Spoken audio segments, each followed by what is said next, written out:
예상치 못한 간격에서 더욱 넓어진 범위로 갑작스레 날아든 참격. 이 참격의 여파로 사네미의 손가락이 잘렸는데 이마저도 교메이가 공격의 궤도를 바꿔놓아 피해를 줄인 것이었습니다.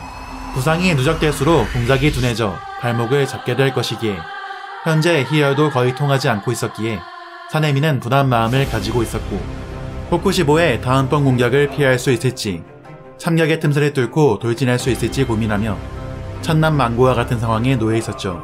코쿠시보의 압도적인 강함에 사네미의 마음은 조금씩 꺾여가고 있었습니다. 그런 절망적인 상황을 지휘부도 보고 있었고 쿠이나는 증원을 보내야 하지 않는지 키리아에게 물었습니다.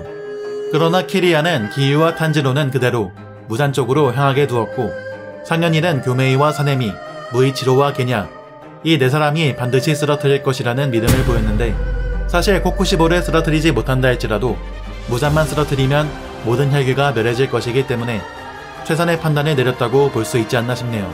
하지만 키리아의 믿음대로 과연 이들이 코쿠시보를 쓰러뜨릴 수 있는지는 굉장히 의문인 상황이었습니다. 스키노 코큐 시치노 카타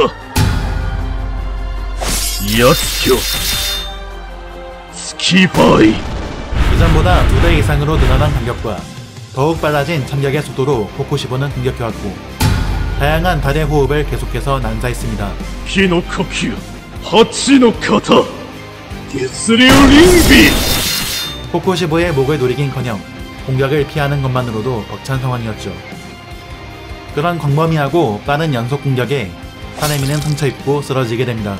다음번 공격으로 틀림없이 끝장날 것이었죠. 곧 하늘을 뒤덮는 달의 충격이 사네미에게 향하고 그러나 그때 사네미를 구해낸 것은 토키토 무이치로였습니다. 무이치로는 사네미가 두 팔로 칼을 휘두를 수 있기 때문에 죽게 놔두지 않겠다고 말했는데 하나하나의 전력을 아끼고 아껴서 싸워야 할 만큼 코쿠시보와의 싸움이 더 나아가서 최종 국면의 무대는 더욱 처절함을 달리고 있었습니다. 그리고 그런 싸움을 지켜보고 있는 게냐는 자신이 이 싸움에 도움이 될 수 있을지 또 금세 들켜서 몸통이 갈라지고 끝나는 것이 아닌지 갈등에 휩싸이고 있었죠. 그는 형을 죽게 놔두고 싶지 않았고 마찬가지로 지키고 싶은 교메이와 무이치로의 모습을 떠올렸습니다. 하지만 자신이 강하지 못하다는 것을 알고 있기에 그들에게 도움이 못 될까봐 동료를 지키지 못할까봐 두려움을 느끼고 있었죠. 그렇게 게냐가 자신의 약함에 분한 마음을 가지고 있을 때 그는 자신의 마음을 강하게 붙잡아주는 한 사람의 얼굴을 떠올리게 됩니다. 그자는 가장 약한 사람이 가장 큰 가능성을 가지고 있는 거라고 말해주었던 카마도 탄지로였죠. 탄지로는 상현육과의 싸움에서 있었던 경험을 말해주었습니다. 적이 경계할 수 있는 절대적인 숫자는 정해져 있고 그렇기에 적은 강자를 더욱 경계하는 반면 약하다고 간주한 인간에겐 경계의 벽이 두껍진 않다는 것이었죠.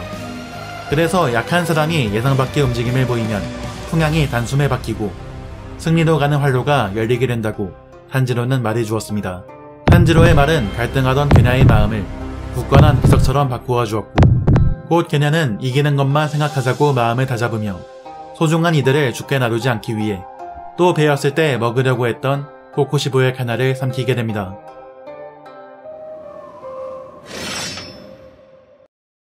한편 본실력을 드러낸 코쿠시보에 맞선 규살대의 상황은 여전히 절망적이었는데 스키노16の型히츠코 카타 와레티.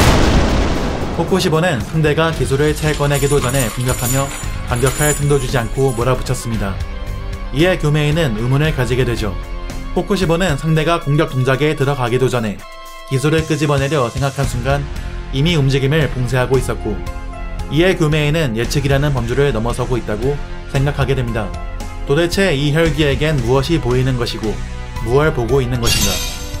그 위화감의 정체를 알아내기 위해 교메이는 감각을 날카롭게 곤두세웠습니다.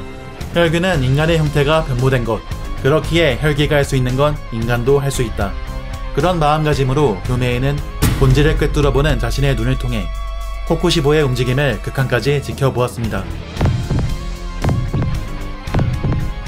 그러자 곧 투명하게 비치는 코쿠시보의 몸이 또렷하게 상이 맺히게 되죠. 그때 마침 무이치로는 단 한순간의 틈이라도 만들기 위해 간격 안쪽으로 들어가고자 했습니다.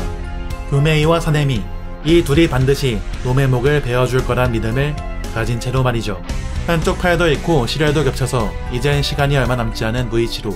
하지만 다른 이들에게 도움이 되고자 하는 그의 비석과도 같은 마음은 그의 다리를 움직이게 했고 어떤 변화를 가져오는 방아쇠가 되었는데, 그런 무이치로의 필사적인 움직임을 눈치챈 교메이는 사네미에게 신호하며 일제히 코쿠시보에게로 달려나갑니다.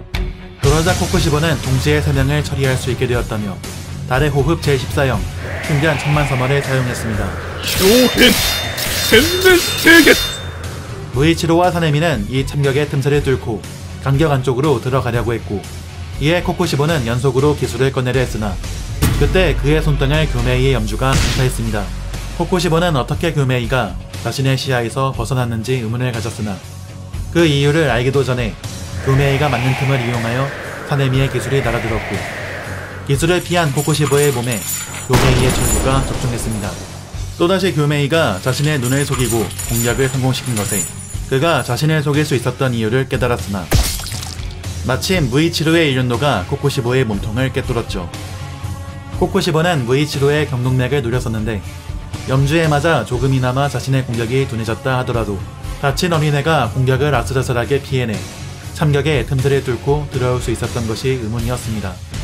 그러나 무이치로의 눈을 보고 곧 그 이유를 깨닫게 되는데, 무이치로 역시 코쿠시보와 같은 내비치는 세계에 들어갔기 때문이었고, 무이치로뿐만 아니라 교메이 역시 자신과 같은 영역에서 감지하고 있다는 것을 알게 되었죠.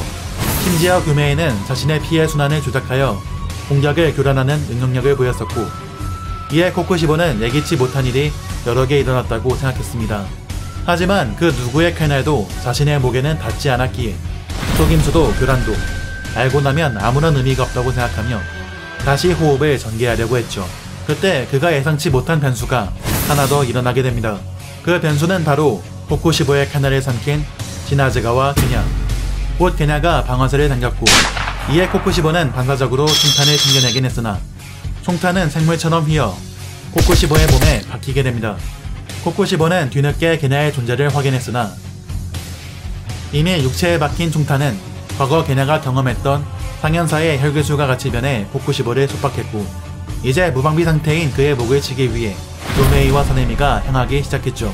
교메이와 사네미만으로는 코쿠시보의 싸움에서 변수를 만들어내긴 어려웠으나 비석과도 같은 흔들리지 않는 마음을 가진 두 사람의 존재로 인해 이 상황은 단숨에 역전되었고, 코쿠시보는 생명에 위협당하자 400년 만에 느껴보는 뼛속까지 얼어붙는 감각을 떠올리게 됩니다. 명치부터 가마까지 뚫고 지나가는 초조감, 형정이 발밑에서 와해되는 느낌, 그리고 꺼림칙하지만 그리운 느낌을 말이죠. 400년 전 붉은 달이 뜬 밤, 코쿠시보는 믿을 수 없는 광경을 보게 됩니다. 자신을 찾아온 한 존재, 그의 정체는 바로 백발노인이 된 해의 호흡의 검사였죠. 과연 생김새가 비슷한 두 사람은 어떤 관계일까요?